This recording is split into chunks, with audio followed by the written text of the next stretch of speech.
And welcome to the Thursday, December 9th, 2021 edition of Locked on Dolphins.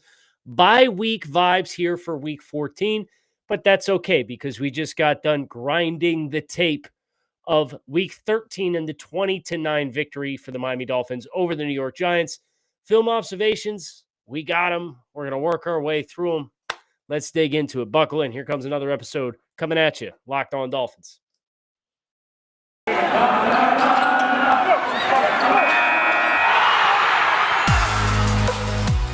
You are Locked on Dolphins, your daily Miami Dolphins podcast, part of the Locked on Podcast Network, your team every day.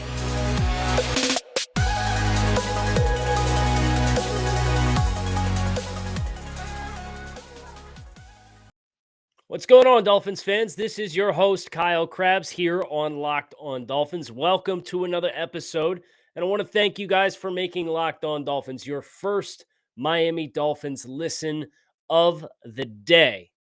Today's episode is brought to you by our friends over at Stat Hero, the first of its kind daily fantasy sports platform where it's you versus the house in head-to-head fantasy matchups. Winner take all. You can sign up for free right now at stathero.com/locked-on and use promo code locked-on for a 100% deposit match. We're chilling. Got the bye week, which has been nice. You know, a little less urgency to flip the script and kind of get into the mentality of another game. And we know the opponent we have coming up next with the New York Jets. So this is a time for digestion. This is a time for kind of finishing up a big win for Miami, obviously the fifth in a row.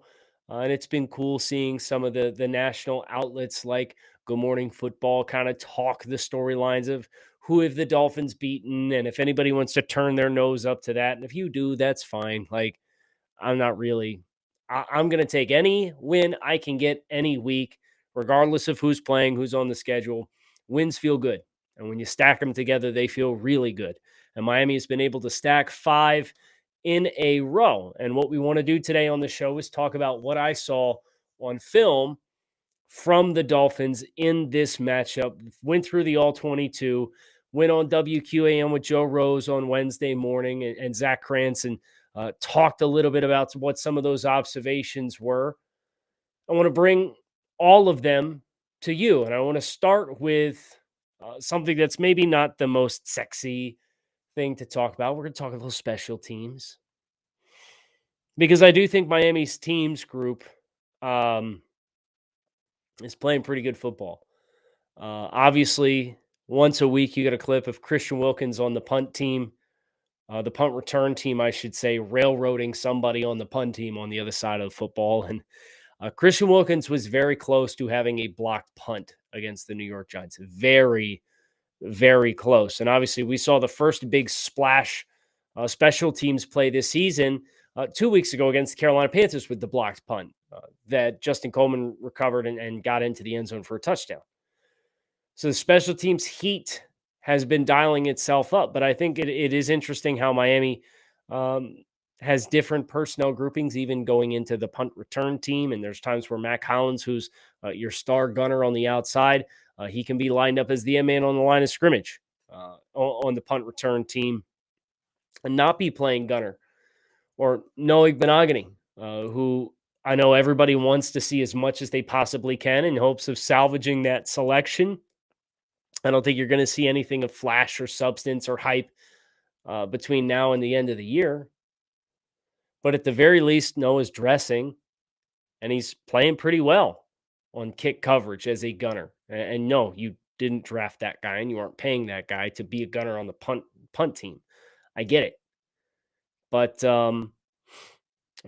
at the very least, to see him find a role, something that he can have success with and contribute to the cause, I'm here for it. I want to root for this guy. I want to see him eventually settle in and live up to the billing and the potential that he has as a player. Building confidence in any capacity on the football field feels like a good step one. And him and Mac Hollins right now are demons getting down the field. A lot of speed, very difficult to press and jam up. Noah had a couple opportunities to make some big plays at the point of fielding the punt, but at the very least, he seemed to always redirect the returner away from whatever direction he wanted to go. And I'm sure you didn't tune into this podcast to listen to special teams talk. And that's okay. I only got one more talking point for you. It is pertaining to the field goal team. And no, it's not about Jason Sanders and the saga that he's had this year and struggling to make kicks with consistency. But it is an interesting trend that I've seen over the last 2 weeks, and that everybody would come out over and over and over again, and they would attack the right side of the field goal team, which is where Austin Jackson and Liam Eichenberg at one point were at, and they yielded a blocked kick at one point in the season. Last 2 weeks, you've seen field goal block teams kind of flip and work over on the other side. And it looks like now they're trying their hand with Robert Jones is over there, or Solomon Kinley, one or the other, and Jesse Davis. And it seems like now they're going after Jesse Davis and trying to uproot him. So that's just something to watch when you watch the field goal team. Take a look at the kick from the perspective of you're kicking the ball, the left-hand side, 77. I think he's a tackle. They're starting to come after him and they're starting to test him a little bit. And they've had some good surges against that part of the line. And that's just a storyline we want to watch and make sure we shore up. But defensively, I had made the observation coming out of the Carolina game that I thought they had a 4-man rush group that had a lot of success. And it was Andrew Van Ginkel, Adam Butler, Jalen Phillips at 3 technique, and Emmanuel Agba. And boy, oh boy, did these guys get back after it again. Now, they did mug Jerome Baker a couple of times, get him up into a gap or over top of the center. And there were a couple of times where he came. There were times where he dropped. But it was not the picket fence on the line of scrimmage and playing 10 yards catch coverage behind it. It was very much a mano-a-mano look that they were prompting. And Jalen, man, we all saw the 2 sacks, but I think my favorite play from Jalen was the assist he got on Adam Butler's sack, because they did a 2-man twist game inside, and Jalen Phillips crashed into that center, and Adam Butler came rolling around, and Jalen was just as excited as Adam Butler was. And it was one of these first times, and you've seen it flashing the last couple of weeks, where Phillips brought the appropriate level of aggression and physicality to being the pick man on the game's inside. And he made a mess and created this massive lane for Adam Butler. So to see him execute it well, bring the proper mentality to those reps, because that's been an adjustment for him, and then get as excited as he got for Adam Butler, is really cool embodiment of what we're seeing from the defense. We're seeing more on the early downs of this base 3-4 look with Jerome Baker and Andrew Van Ginkel on the outside as your outside linebackers. That is a storyline where if teams start to test that, and I think somebody along the rest of the way will, whether it's the Jets or the Saints or the Titans, and if none of those guys do it, the Patriots will definitely do it. Those guys have to be ready to play big when it's all said and done, because neither one of those guys is particularly big and stout, right? But it is how you can really get some penetration and some speed on the perimeter to complement the stout play that you have inside. I thought Raekwon Davis played great. I thought Christian Wilkins played great. Those 2 guys on the middle, this has allowed them to get more of Zach Sealer in the game, just as far as kind of that B-gap alignment look, that 4-eye or 5.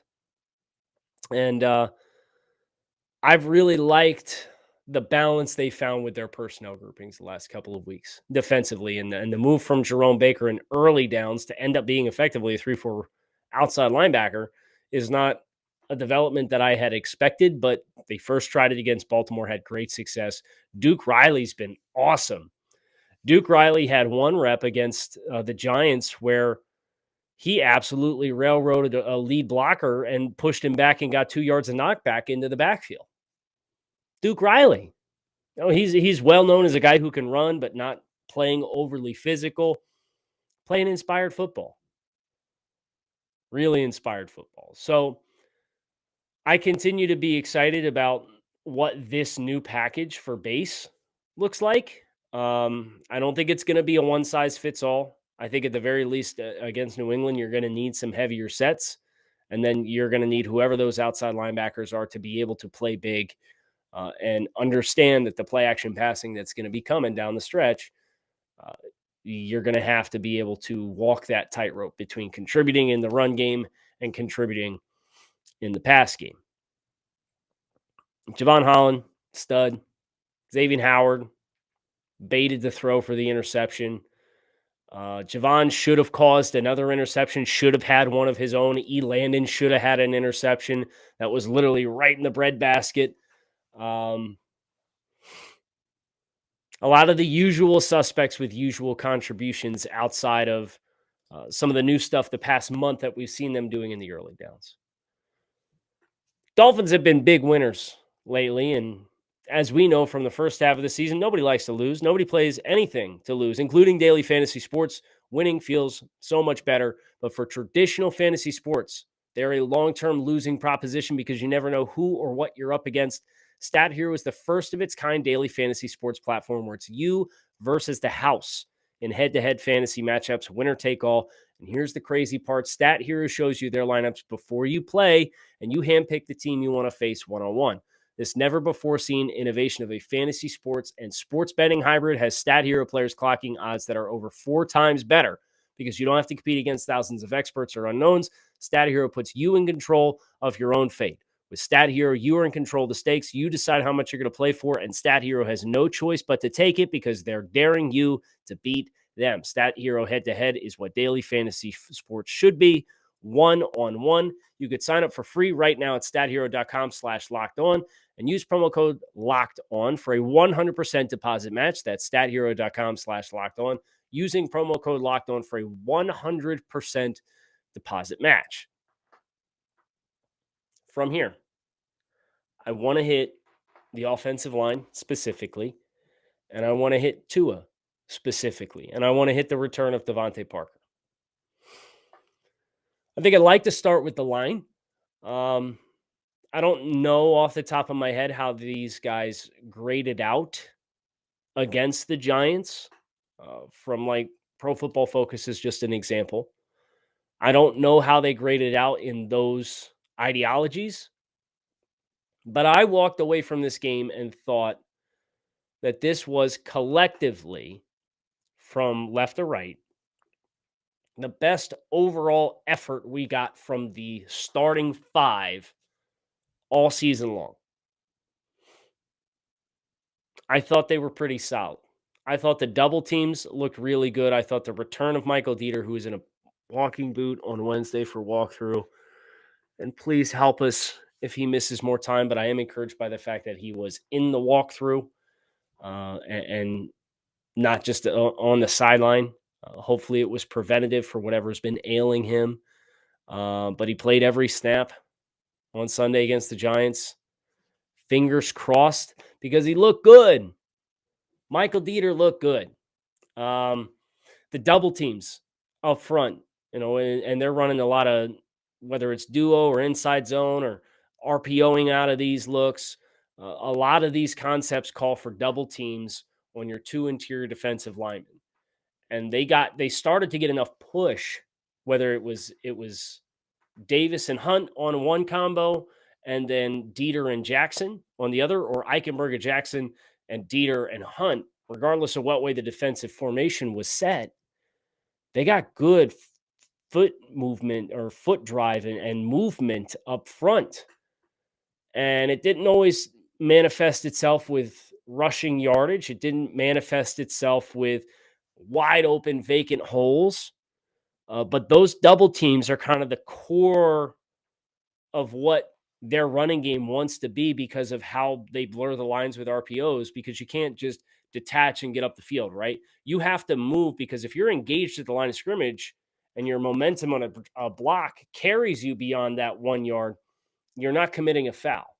And you want to spill that defensive lineman into the lap of that linebacker. And you saw a number of instances where these Giants linebackers were kind of walked up into the defensive tackles, and they got heavy hitters up front, the Giants do. Watching Robert Hunt bang heads with Dexter Lawrence was a lot of fun 1 week after banging heads with Derek Brown, a couple of top 20 picks at defensive tackle. Held his own one-on-one situations. But I was really encouraged by how well the fits were. Guys step in the right direction. They're getting hip to hip, pad to pad. They're making sure that's an airtight combo and running the feet and getting some movement and creating challenges for those linebackers. And if those holes can kind of be hit consistently, or if the back is going to play peekaboo in the gap to force the linebacker to commit and then peel back against it, you can get some chunk gains that way. But I also thought Miami could have had 2 running touchdowns on the ground if not for some poor effort by 81. There was the Wildcat run in the second half, was a play in which Gaskin presses right and peels back left. And Smythe was the blocker on the end of the line of scrimmage all the way to the right. And he got knocked back about 3 yards into the backfield, which then, as Gaskin presses and folds back, it allowed that defender to get off of that block and unfortunately make a play. The other one early on just whiffed on a linebacker when stepping up into the mess, trying to go get the mic. They ran Austin Jackson on a power play to try and pull and kick out the M-man on the line of scrimmage. And Durham whiffed on the mic. And they seemed to have it fit up pretty good otherwise. So when I say the offensive line, I thought that collective group had its best effort. I mean that. But unfortunately, they kind of got hung out to dry with some missed blocks by the tight ends. So let's talk about Devante Parker. Parker's return for Miami was a welcome sight. I think that's putting it mildly. The fact that he was back and had productive targets. He wasn't necessarily super high volume, but the presence that he brought and the ability to catch outside the numbers definitely really popped. It allowed them to throw the ball downfield on a couple back shoulder throws and good touch on those reps and great work along the sideline from Devante Parker. The problem with Devante's never been the fact that he's not physically talented. We all know that. The challenge with Devante Parker is the health and availability versus the cost that's now associated with him being on the roster. If he stays healthy through the main stretch, the last month of the season, and he plays like he did against the Giants, I'm going to be really glad we have Devante Parker on the roster and we didn't end up trading him at the trade deadline. And then, of course, stock up for him for clapping back at Logan Ryan on social media.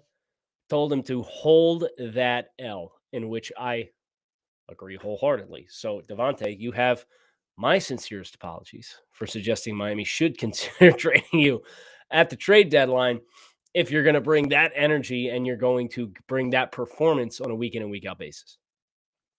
Super Bowl 56 at SoFi is less than 100 days away, and On Location, the official hospitality partner of the NFL, is the only place to score once-in-a-lifetime Super Bowl ticket and experience package. Select your exact seats and choose from elite experiences featuring an exclusive pregame celebration with NFL legends, 5-star LA hotels, and food by the great Wolfgang Puck. Visit onlocationexp.com/SB56 for more information, or search Super Bowl On Location. That's onlocationexp.com/SB56, or search Super Bowl On Location. Perhaps you want to make a little money on the big game. Perhaps you want to make a little money between now and the big game to gamble even more money on the big game. BetOnline has you covered for all the season that remains, with more props, odds, and lines than ever before on the way to the march to the playoffs. BetOnline is your number one spot for the sports action this season and every season. Head to the new updated desktop or mobile website to sign up today and receive a 50% welcome bonus on your first deposit using promo code LOCKEDON. basketball, football, NHL, boxing, and UFC, right to your favorite Vegas casino games. Don't wait to take advantage of the amazing offers available for the 2021 season. BetOnline is the fastest and easiest way to bet on all of your favorite sports. It is where the game starts. Which brings us to Tua. Everybody always wants to talk about Tua.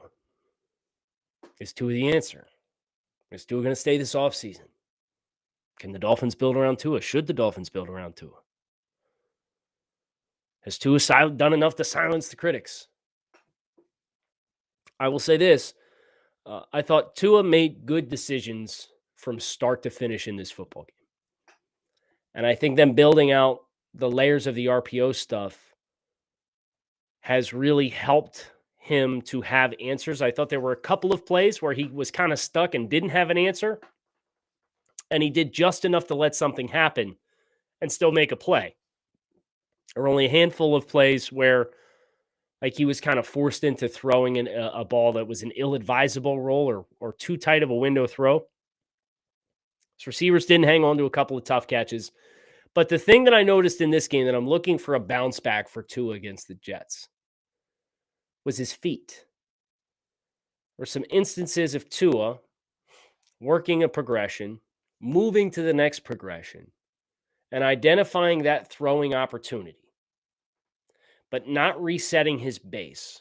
So he's not lined up to throw from the ground up to his target. So what I mean by that is anytime you see a quarterback and he gets to the top of his drop, usually he will either open his hips to the left or right, or if he's thrown right down the middle, he may just hit straight up and throw. But you want to get some semblance of alignment with your post leg, your front leg, to where you're throwing. And depending on who you talk to, they may say you want to step right at it. You may want to step 3 inches to the right of it or 3 inches to the left of it, depending on what direction they're going.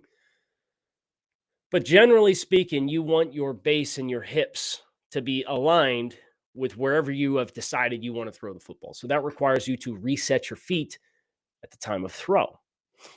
And Tua gets to the top of his drop, and his eyes are right. And he says, no, I can't work there. So I got to come back to the middle of the field for my next read. And sure enough, that route is open. But his feet stay aligned as if he was throwing to the right. And that openness in his hips, along with that delivery, and I'm not a lefty, so if you're watching the YouTube channel, bear with me. But if my hips are open this way to my right, and I am trying to throw down the middle of the field, my follow-through is exaggerated beyond what my target is. And that prompts inconsistencies with ball placement, even small ones. And there were a couple of throws that he made that had that base. That beautiful floater on that critical possession to Gesicki to help ice the game was not aligned to throw. And I thought he had time to get aligned to throw. He had a one-hopper to Albert Wilson that I think if he would have reset himself, he could have driven through that throw a little bit better and made sure that ball got there safely. It's a simple fix. It's the little things. It's going to happen. And I thought Kurt Warner had some fair criticism or critiquing, not criticism, but he made a comment that Tua Tagovailoa was going to have to eventually do more if the Dolphins are going to consistently beat the really good teams in the NFL. And I agree. But he is a young quarterback. And at this point in time, we're working our way through it with him. And we're going to see what kind of steps forward he can take. So that's why, for me, that base, after a game in which that was off, is a really important thing to watch. To see how that improves, how that realigns, if you will, in Week 15 against the Jets. We shall see. That's going to do it for another episode here of Locked On Dolphins. Really appreciate everybody tuning in and watching or listening. We're on the YouTube channel at Locked On Dolphins. Make sure you like this video, subscribe. If you are listening, make sure you hit subscribe on the podcast and keep it locked in right here on Locked On Dolphins. Kyle Krabs, thanks as always for listening. Make it a great Thursday. We'll talk with you again tomorrow.